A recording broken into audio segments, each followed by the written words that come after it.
Boa noite, saúde a amada igreja com a graça e a paz de nosso Senhor Jesus Cristo, amém. Eu quero convidar os amados irmãos a abrirem as suas Bíblias em João, capítulo 6. O Jales já leu o texto que nós vamos expor, mas eu quero ler o versículo 5, então nós oramos também pelas crianças. João, capítulo 6, verso 5, diz assim a palavra do nosso Deus: Então Jesus, erguendo os olhos e vendo que grande multidão vinha ter com ele, disse a Filipe: Onde compraremos pães para lhes dar a comer? Vamos orar. Soberano Deus, amado Pai, nós te agradecemos pelo privilégio que nós temos de nos reunirmos como igreja para entoar cânticos e louvores a Ti e também para adorar com a Tua palavra, para aprender mais de Ti, para ouvir o Senhor falar conosco. Eu peço que o Senhor me use e também aqueles irmãos que irão ministrar às nossas crianças como Teu instrumento, Senhor, trazendo a Tua palavra e a Tua verdade. Pois só a Tua palavra ela tem poder de transformação. Não cabe a nós que ministramos a Tua palavra esse poder, mas a Ti, ó Pai. E te clamamos que nessa noite o Senhor transforme o nosso meio, que o Senhor nos molde cada vez mais parecidos com Cristo Jesus. É no nome santo de Cristo que eu te oro. Amém. Eu quero só, antes das crianças subirem para o culto, pedir para que quem está ministrando as crianças tenham atenção. Hoje nós vamos celebrar a ceia do Senhor e é muito importante que as crianças tenham retornado para participar desse momento junto com seus pais. Então, que tragam as crianças para esse momento tão importante. Então, agora sim, as crianças podem seguir, aonde terão a ministração da palavra.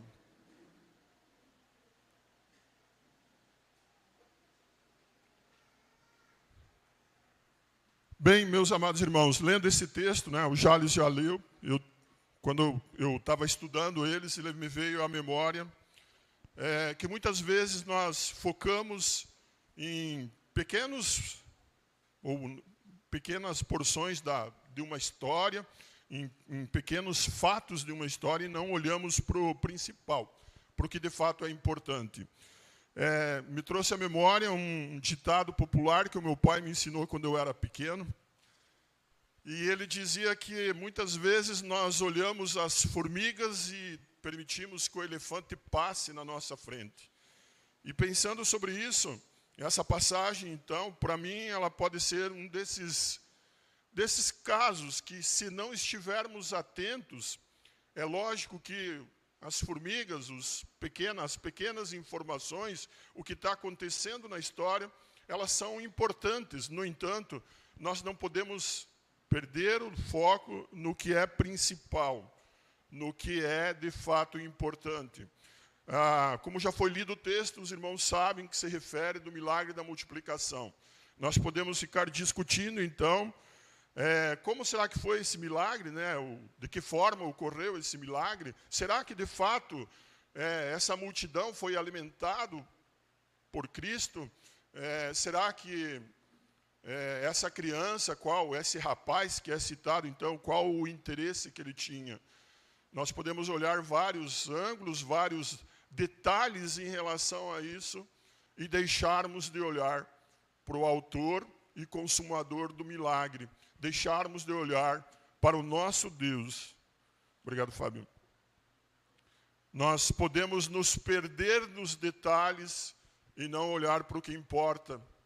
O Senhor Jesus, o Filho de Deus, o Deus vivo que está ali realizando tal milagre. João, o apóstolo que escreveu este evangelho, ele deixa claro qual é o objetivo dele ao escrever isso.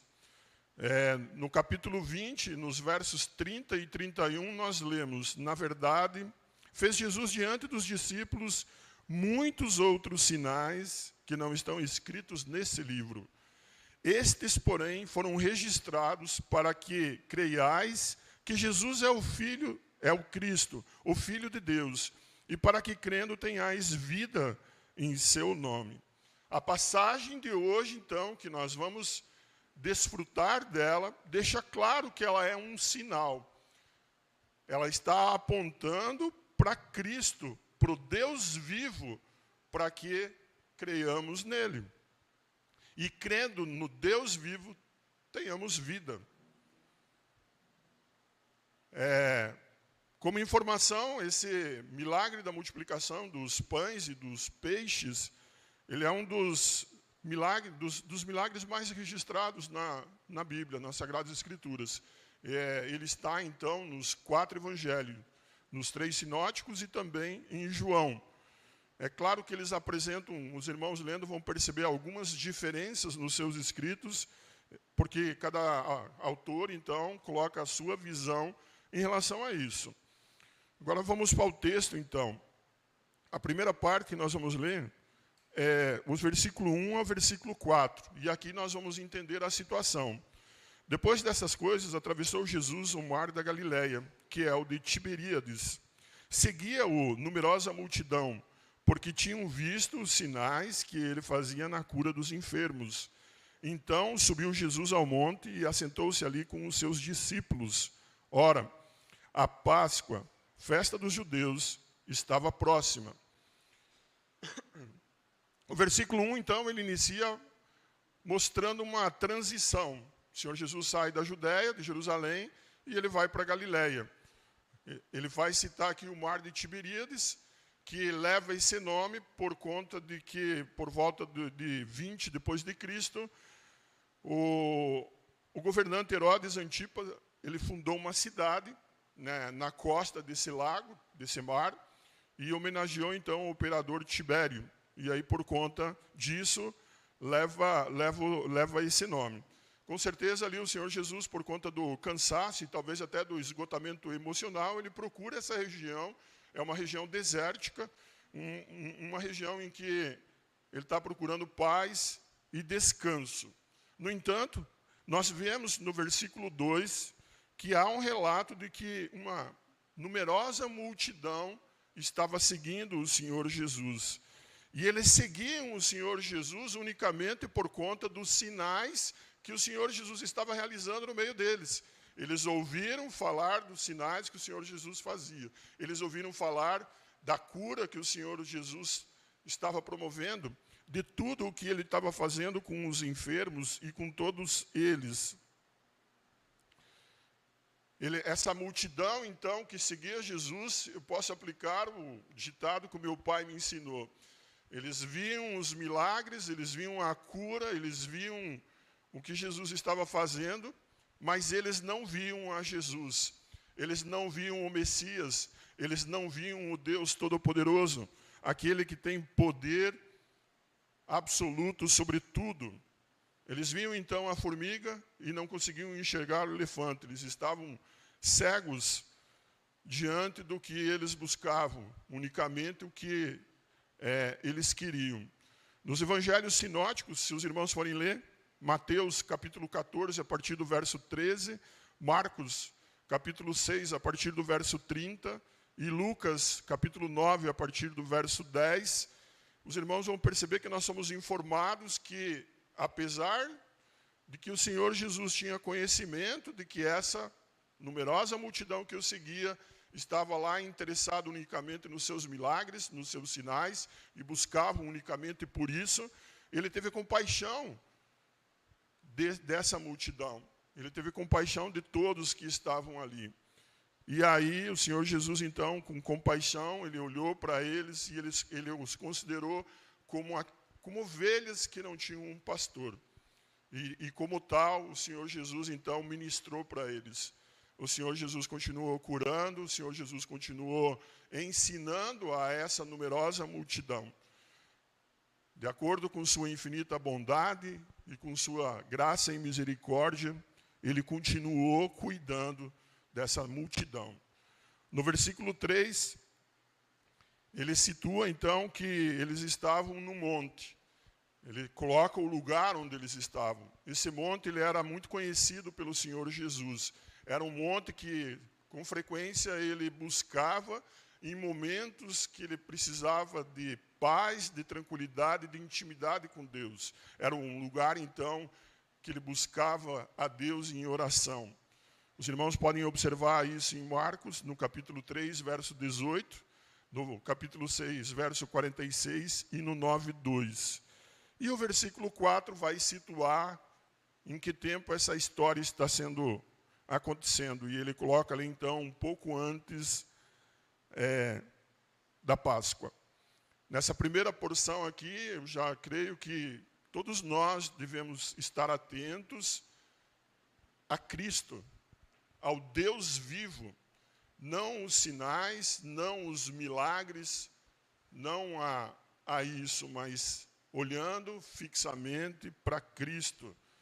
É claro que ele tem, assim como ele teve compaixão de toda essa multidão, ele tem compaixão de nós também. Nós sabemos que nós devemos buscá-lo em oração, que nós devemos levar todas as nossas aflições e todas as nossas preocupações até ele, aos pés dele. Mas não podemos perder de vista quem ele é. Ele é o Deus Todo-Poderoso. Ele é o Messias. Ele é o Deus soberano.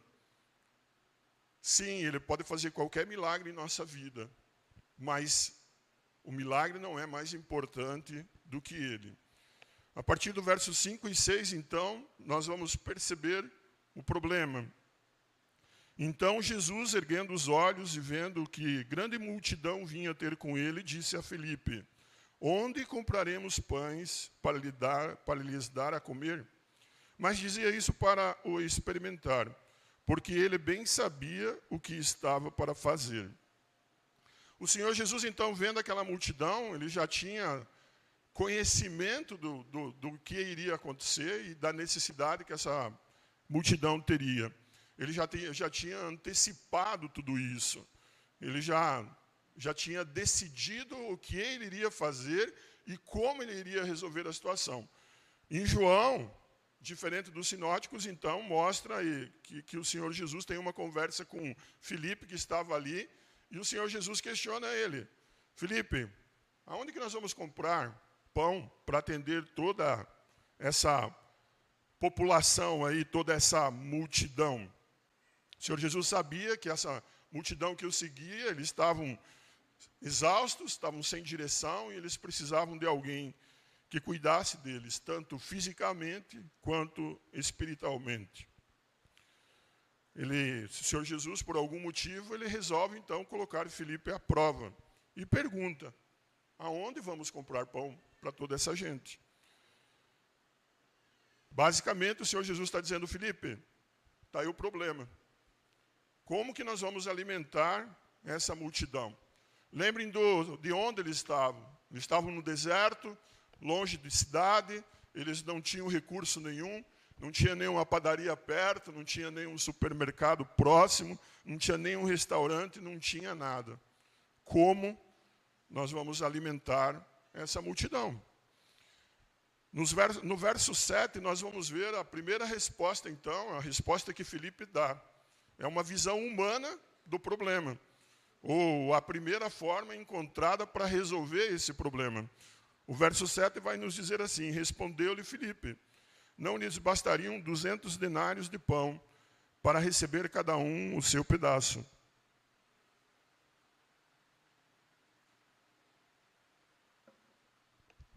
Filipe aqui me parece que ele muda rapidamente de cenário aí, né? O Senhor Jesus diz como que nós vamos alimentar, e Filipe diz aonde que nós vamos. Aliás, é o contrário, né? O Senhor diz que onde compraremos, e ele diz como compraremos. Onde que nós conseguiríamos recursos para comprar todo esse pão. Ele diz, então, na sua resposta, que para alimentar aquela multidão lá, seriam necessários mais de 200 denários. Um denário equivalia a um dia de trabalho de um trabalhador comum naquela época.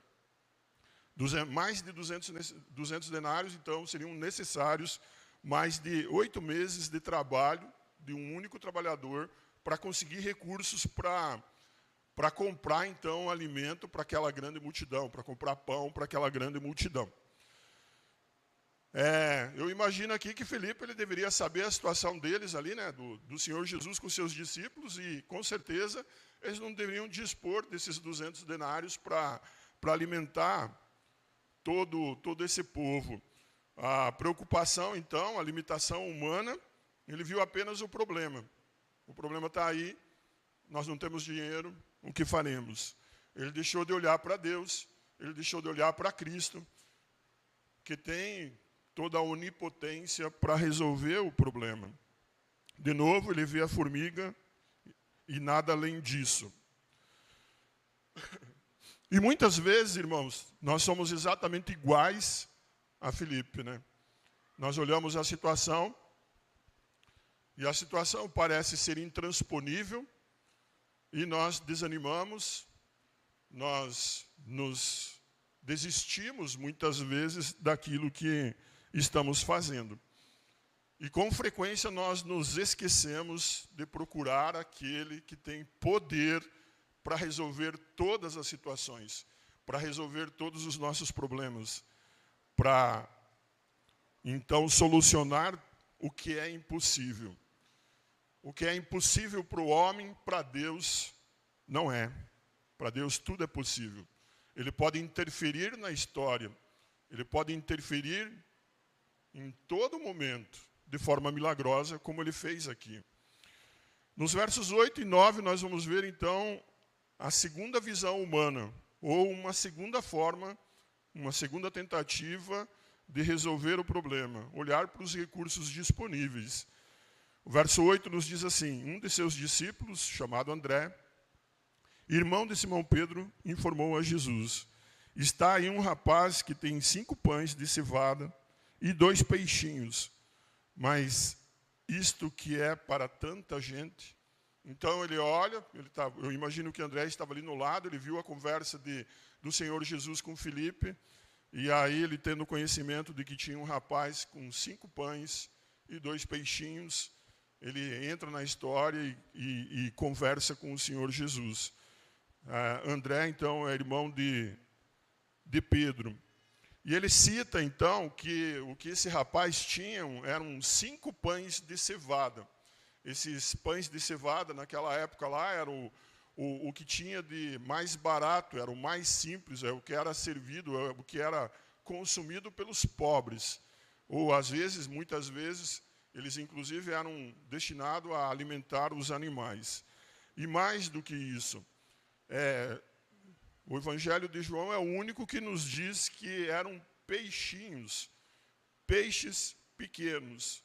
Então, não eram peixes grandes, eram peixes pequenos.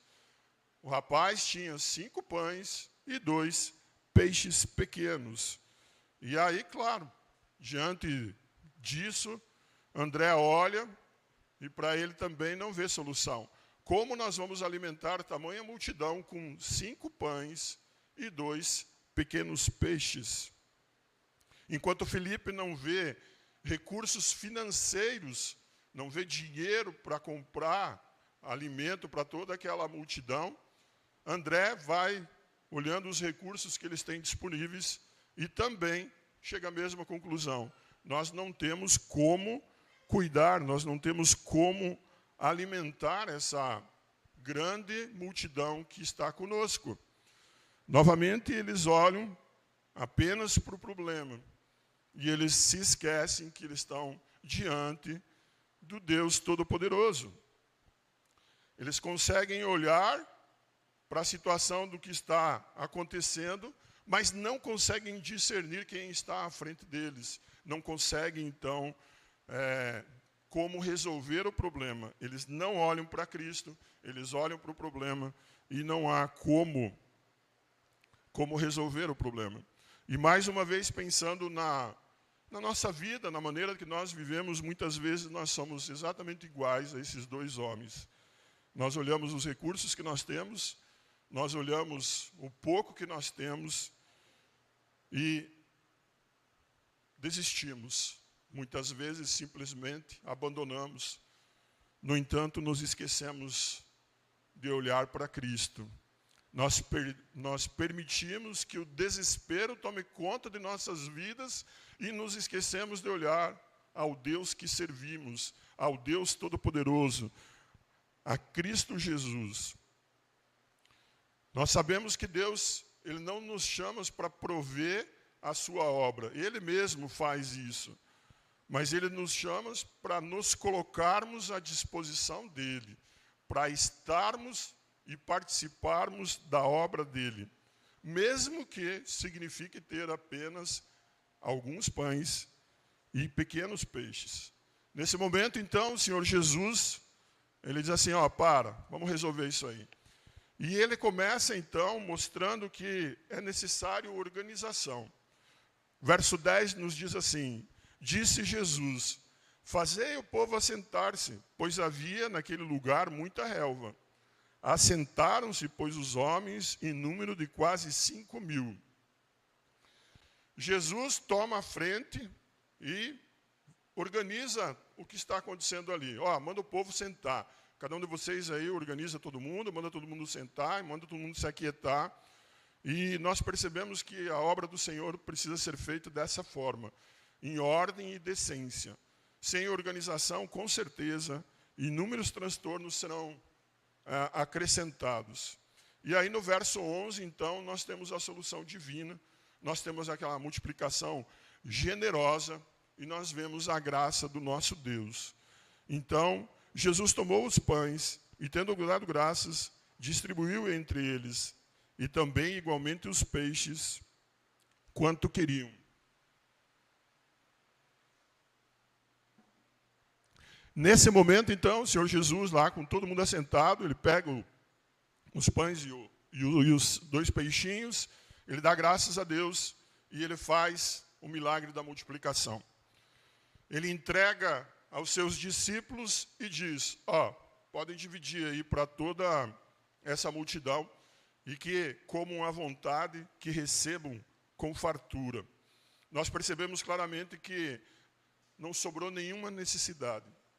Nenhuma escassez de provisão aconteceu nesse momento. Tudo foi sanado pelo Senhor Jesus. O Senhor Jesus, então, Ele tem tudo em fartura, Ele tem o pão com fartura. E essa declaração antecede o que nós vamos ver em outras pregações, quando Jesus se apresenta, então, como o pão da vida. Aquele que se alimenta dele não tem mais fome. O Senhor Jesus satisfaz plenamente.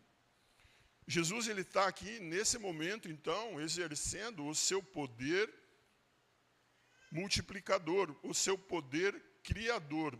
Somente Deus pode criar. E o Senhor Jesus está criando. O Senhor Jesus está multiplicando o que eles têm. Nós, talvez olhando esse milagre aqui, você fique se questionando, mas como isso é possível? De que forma isso aconteceu? Eu sei que muita gente, inclusive, diz que a solução é que todo mundo tinha pão, que todo mundo lá, no final, juntaram tudo e entregaram tudo lá e deu para atender todo mundo. Mas, de novo, buscar uma solução dessas, para mim, é olhar os detalhes do que está acontecendo e não olhar para quem é Cristo. Quem, de fato, é o Senhor Jesus. Nós, quando olhamos para Romanos 11:36 e Colossenses 1:16, nós recebemos a informação que tudo foi feito por Ele e para Ele. O Senhor Jesus tem esse poder para fazer todas as coisas, para criar todas as coisas. Do nada Ele criou todo o universo. Tudo que existe foi criado por Ele. O que é, então, Ele multiplicar comida para uma multidão de 5 pães e 2 peixinhos. Aqui, talvez, pensando em nossa vida, né, pensando nas nossas situações, né, talvez você se volte e pense assim, bom, se Jesus tem poder para multiplicar e eu estou vivendo uma situação financeira muito ruim, eu vou pedir para Cristo aí que Ele vai multiplicar todos os meus recursos e eu vou conseguir resolver a situação. Talvez você esteja passando por uma crise, um problema no teu casamento e aí você se volta para Cristo também, buscando unicamente uma solução para esse problema que está acontecendo em sua vida. Talvez você seja daqueles que o teu trabalho te fatiga muito, que tudo te traz transtorno, e aí você pede a Cristo um milagre da paz. Talvez você possa ser um daqueles que esteja pedindo, de fato, restauração para a tua saúde. Talvez todos esses motivos que eu coloquei, eles sejam justos. Mas você não pode perder a visão de que você deve estar satisfeito em Cristo. Você deve estar plenamente satisfeito em Deus, no Senhor Jesus Cristo. É Ele que é digno de toda a honra, é Ele que é digno de todo louvor, é nele que nós devemos buscar toda a satisfação. Ele pode sim resolver todos os nossos problemas, Ele pode sim fazer vários milagres em nossas vidas e transformar o que estamos vivendo no momento. Se Ele quiser, Ele pode fazer. Mas não podemos perder de vista quem é o Senhor Jesus. Eu quero lembrar o motivo desses sinais. Eu já li ele no capítulo 20, o verso 31, diz que esses sinais são para que creiais que Jesus é o Cristo, o Filho de Deus, e para que, crendo, tenhais vida em seu nome. Esse milagre da multiplicação dos pães, saciar essa multidão que seguia eles, tem um objetivo claro. E esse objetivo claro é para que olhem para Cristo, para que compreendam quem é Cristo, para que entendam quem é Cristo, para que de fato vejam que Ele é o Filho de Deus, que Ele de fato é o Messias, Ele é o ungido do Senhor, e que crendo tenham vida, e aí nós sabemos que essa vida ela é em abundância. E esse é o momento, talvez, que você esteja nos visitando aqui, você não professou fé em Cristo Jesus, você não entendeu o Evangelho, você não entendeu ainda essa obra maravilhosa e gloriosa que o Senhor fez nas nossas vidas. É o momento, então, que você deve avaliar, olhar para você mesmo e avaliar a sua vida, ver a maneira que você está vivendo, ver que você é um miserável pecador, que você está separado de Deus. Você precisa se arrepender dos seus pecados e olhar para Cristo. Cristo é o único que tem poder. Cristo é o único que tem o poder de dar vida. Para nós cristãos, o maior milagre que tem, e cada um de nós tem essa marca, tem esse milagre, é que todos nós estávamos mortos nos nossos pecados e nos nossos delitos. E quando nós cremos no Senhor Jesus, nós ressuscitamos para uma nova vida. Uma vida para servi-lo, para amá-lo, para adorá-lo, porque Ele é o único que tem poder para isso e porque Ele é o único que é merecedor de toda adoração, de todo louvor e de toda glória. Talvez você esteja buscando um milagre da cura, mas o maior milagre que você deve estar buscando é o da ressurreição. É você ter, então, essa vida eterna. Passar pela morte, todos nós passaremos em algum momento, seja agora, numa doença que enfrentemos ou não. Eu não sei se amanhã eu vou estar vivo, porque é uma decisão unicamente do Senhor. O Senhor é o único que tem poder para transformar as nossas vidas. É Ele que pode nos conduzir a Deus, nos tornar filhos de Deus, nos tornar co-herdeiros em Cristo. É somente nele. Então, talvez o maior milagre que você deseje agora deveria ser que Ele transforme a sua vida, que Ele te ressuscite, que Ele te transforme numa nova criatura. O verso 12 e o verso 13 vai nos mostrar que existe a necessidade de mordomia. O verso 12 vai dizer assim: e quando já estavam fartos, disse Jesus aos seus discípulos: recolhei os pedaços que sobraram, para que nada se perca. E o verso 13 vai dizer: assim, pois, o fizeram, e encheram 12 cestos de pedaços dos 5 pães de cevada, que sobraram aos que haviam comido.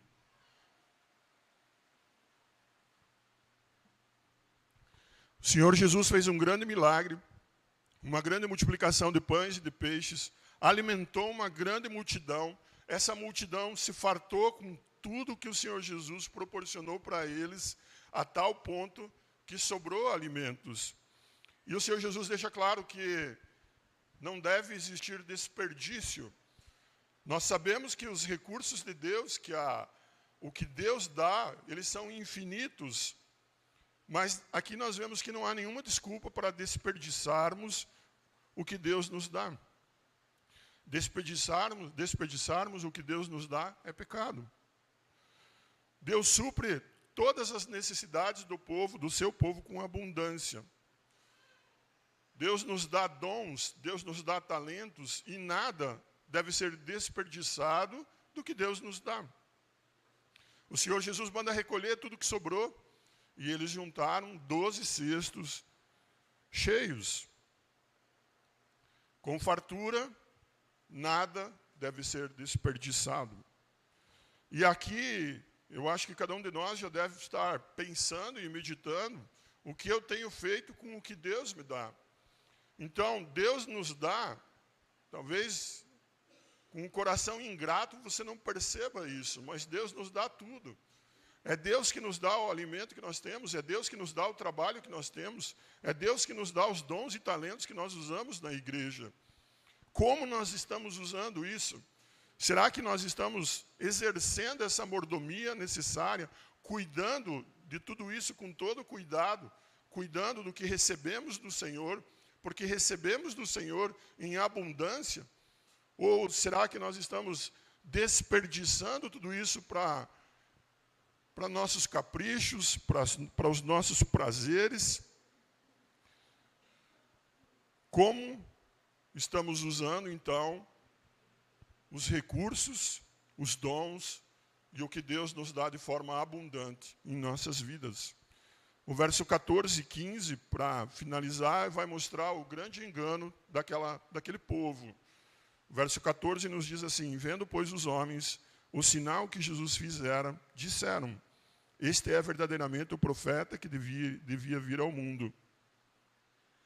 Sabendo, pois, Jesus que estavam para vir com o intuito de arrebatá-lo, para o proclamarem rei, retirou-se novamente, sozinho, para o monte. O povo, então, ele está ali, eles estão vendo, primeiro eles ouviram tudo o que estava acontecendo e seguiram a Jesus. Agora eles compreenderam todo o milagre da multiplicação, eles perceberam Jesus cuidando deles, ensinando a eles, e então eles olharam e lembraram do que Moisés tinha ensinado. Depois de mim há de haver um profeta que será maior do que eu. Então há um profeta prometido e eles olham para o Senhor Jesus e eles acreditam então que esse profeta está diante deles. Eles olham para o Senhor Jesus e creem que ele é o profeta. O que o texto nos dá a entender e o que o texto nos deixa claro é que aparentemente não houve nenhum reconhecimento de arrependimento, da necessidade de mudança de vida, de confissão de pecados, de um preparo espiritual, então, para receber o Senhor Jesus como Rei, para receber o Senhor Jesus com toda a honra, com toda a glória que Ele merece. Parece, então, que essa multidão, eles estavam buscando unicamente alguém, um rei, que de fato governasse sobre eles e satisfazesse todas as suas necessidades físicas. Eles queriam ter fartura de comida, eles queriam ter riqueza, eles queriam dominar, eles queriam o que o Messias poderia oferecer. Mas em nenhum momento do texto nós percebemos que essa multidão olhou para o Senhor Jesus e o viu como quem Ele é. Não viu a missão que Ele estava fazendo, não compreendeu e não entendeu. Para eles, o que de fato eles queriam era alguém que resolvesse os problemas deles, que curasse, que alimentasse e que trouxesse solução para todas as suas necessidades físicas. Quando eu falo em multidão, o texto diz que foram 5.000 homens, mas quando nós colocamos todas as mulheres e todas as crianças que estavam lá, esse número chega facilmente acima de 20.000 pessoas. Para aquela época era um número bastante elevado, um número suficiente para, por exemplo, promoverem um motim, colocarem o Senhor Jesus como rei, nomearem Ele como rei e criarem grande confusão. Mas Jesus não se deixa levar por isso. Jesus, sabendo a intenção deles, o Senhor Jesus, então, ele se retira novamente, sozinho, e ele vai para o monte. Com certeza, ele iria buscar a Deus. Com certeza, ele iria buscar intimidade com o Pai. Aquele povo, então, eles com certeza não tinham a fé que deveriam ter, a fé verdadeira, a fé real que eles deveriam ter no Senhor Jesus. E também o que eles esperavam do Messias era infundado. Que o Messias, a obra do Messias, não era trazer para eles refrigério para essa vida.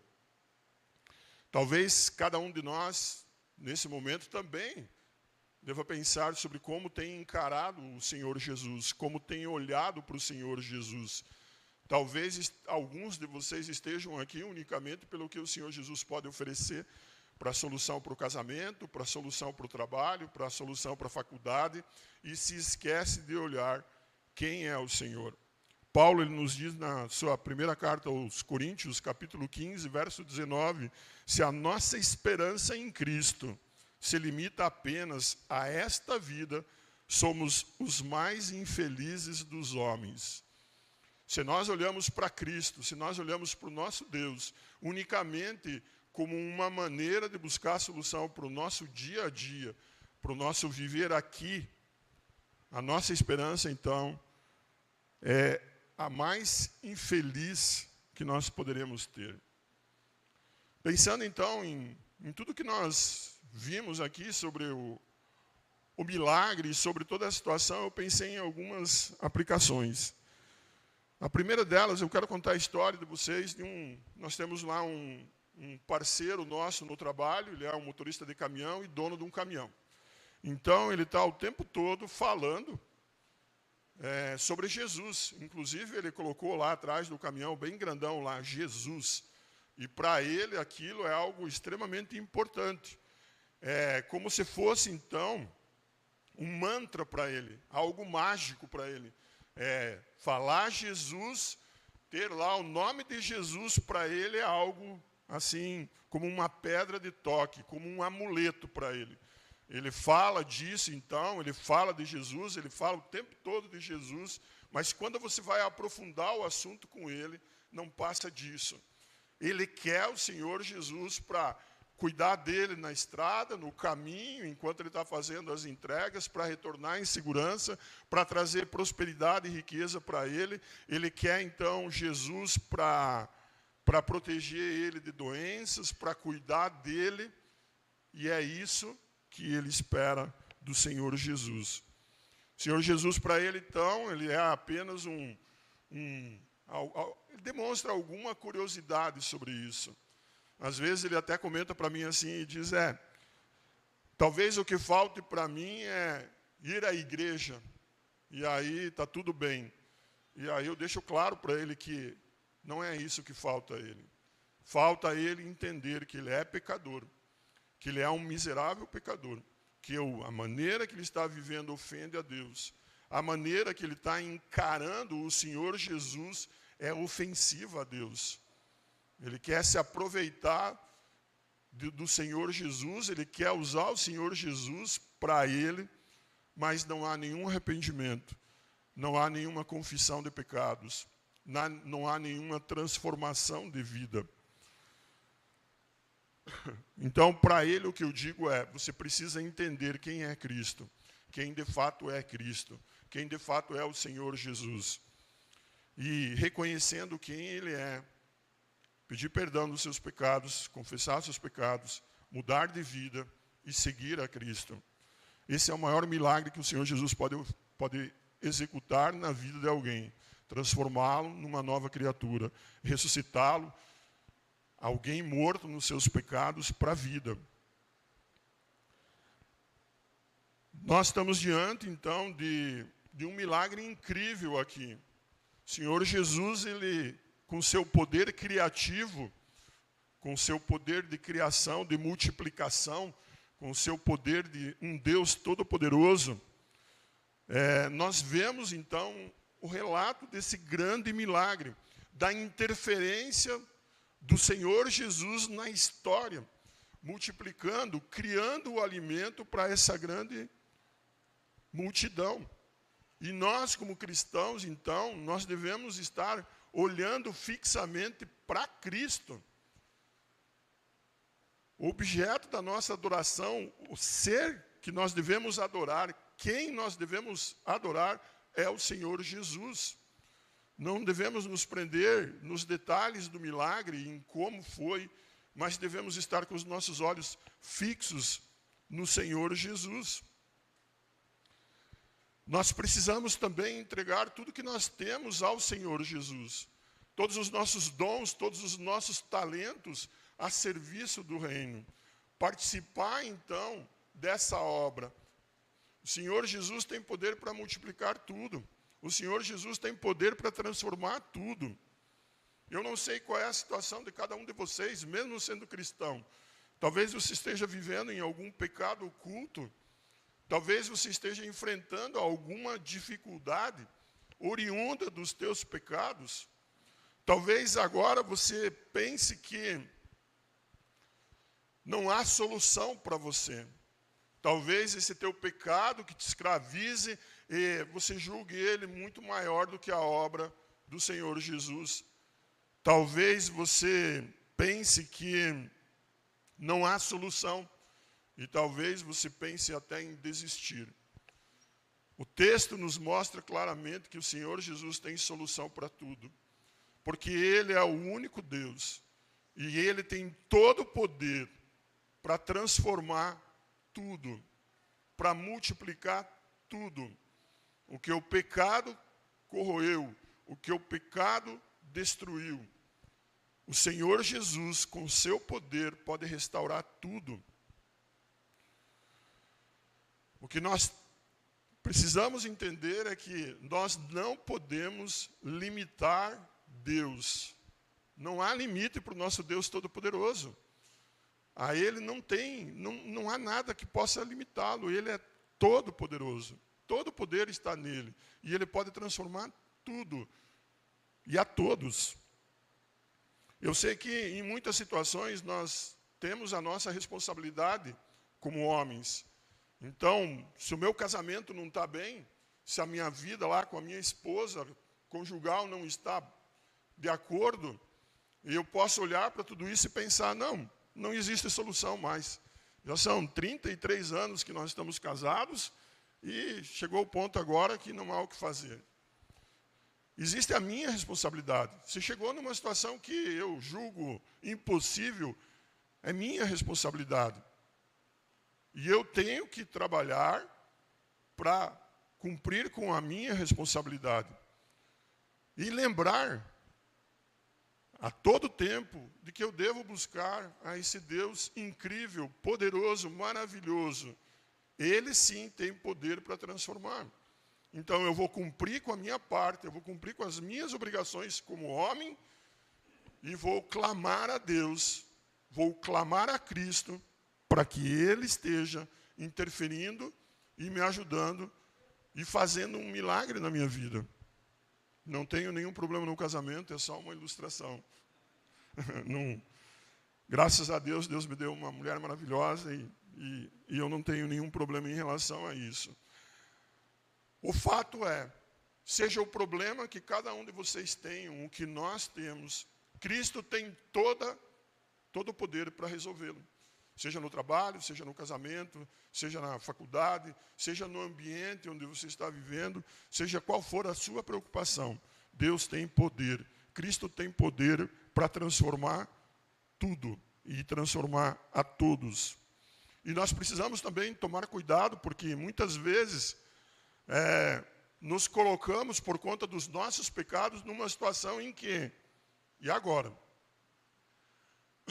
E essa situação, ela requer paciência, ela requer trabalho. Como eu falei, existe uma responsabilidade nossa. Então, que não sejamos vítimas do imediatismo. Eu clamei ao Senhor Jesus ontem e pedi para Ele resolver essa situação, mas Ele não resolveu, então eu desisto. A situação, muitas vezes, requer um árduo trabalho da nossa parte e demanda tempo.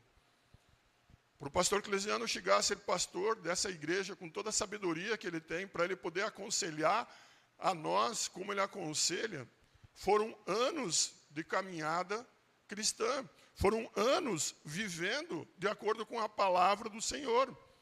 É fácil para mim olhar hoje para ele e ver a grama lá verdinha, porque ele cuidou, porque ele estudou, porque ele caminhou, e achar que a minha tem que ser igual.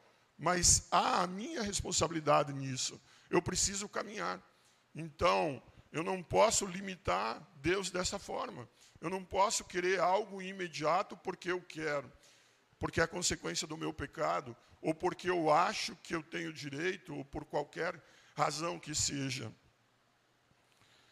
A grande questão para mim desse texto que fica é: ou nós temos fé e cremos em Jesus Cristo, em quem Ele é, no poder que Ele tem, e que de fato Ele tem poder para transformar as nossas vidas, ou nós continuamos incrédulos, não cremos e vamos sair daqui e levar nossa vida como achamos que devemos levar, nos esquecendo que quem é Cristo.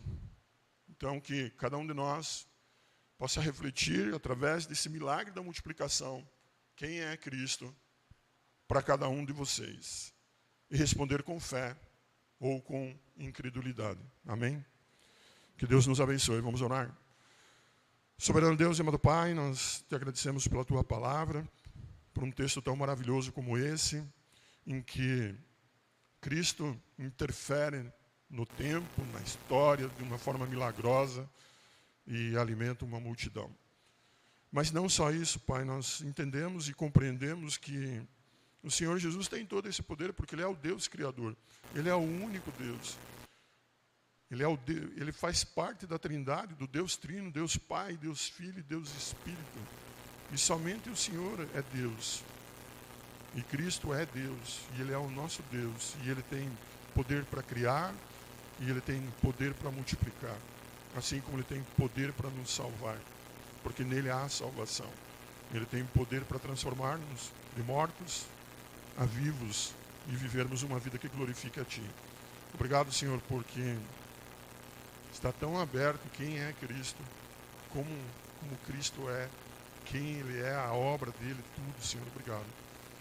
Que possamos estar sempre com nossos olhos fixos em Cristo Jesus. É assim que eu te oro, em nome de Cristo. Amém. Pastor Clesiano.